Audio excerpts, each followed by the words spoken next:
সুন্দর একটা নিউজ দিতে চাই, আপনারা শুনবেন এবং কি সবাই ভিডিওটা শেয়ার করে দিবেন। আসসালামু আলাইকুম ওয়া রাহমাতুল্লাহি ওয়া বারাকাতুহু। বাংলাদেশের বর্তমানে প্রধানমন্ত্রী আমাদের তারেক ভাই, আপনার অবশ্যই আপনি এটা গুরুত্ব দিতে হবে। আমি অনলাইনের ভিতরে আজকে অনেক দিন যাবৎ অনেক দিন বছর আমি দেখতেছি, দেখেন কুমিল্লা যে লালমাই পাহাড়ে যে তেলের খনিটা, এটা কিন্তু আমি এরশাদের আমলে শুনছি আমার বাবার কাছে, চাচার কাছে, আবার আমারও কিছু কিছু খেয়াল আছে।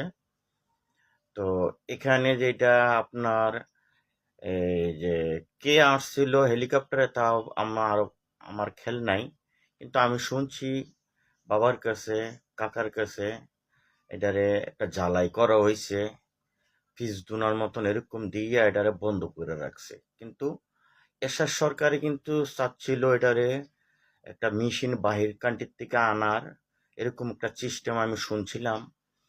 তো আনার পরে বাংলাদেশে এমন টাইমে কিন্তু এরশাদ এরশাদ চলে যায়, সরকার ছিল।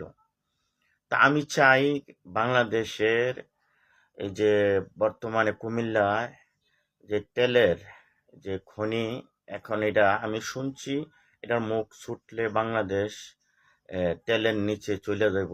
তো এইটারে ফিসদুনা দিয়া এটারে না কি জানি এটা দিয়া বন্ধ করে রাখছে। তা আমি চাই বাংলাদেশের সরকার, আপনি এটা চেষ্টা করবেন, আপনি পুরুষ সরকার। হ্যাঁ, বাংলাদেশে আমরা যদি তেল গ্যাস এগুলা যদি উৎপাদন করতে পারি, সেম সেম আমরা সৌদি আরবের মতন হইতে পারবো। এরপরে উত্তরবঙ্গে বিভিন্ন জায়গায় আমরা দেখছি, বাংলাদেশে কিন্তু অনেক তেল খনি আছে। কেউ টিউবওয়েল বসাইলে গ্যাস পাওয়া যায়, কেউ বিভিন্ন ধরনের অনলাইনে পাওয়া যায়, কিছু কিছু মানুষও উঠায়।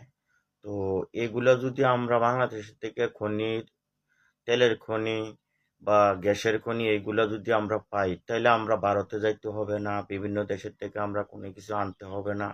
আমরা বাংলাদেশে উন্নত হবে, যে সেম আমরা মনে করেন ইউরোপ কান্ট্রির মতন আমরা হইতে পারবো।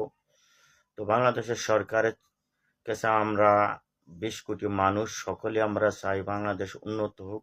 বাংলাদেশ রাস্তাঘাট যা আছে ইত্যাদি ইত্যাদি সবকিছু আমরা চাই বাংলাদেশ উন্নত হোক, পুরুষ সরকার। কিন্তু পিছনে যে আমাদের সরকার ছিল, মহিলা সরকার ছিল 2 জন, তো তারাও কিন্তু এটা তো বাংলাদেশ উন্নত করতে পারে নাই। তো আপনি বাংলাদেশে পুরুষ সরকার,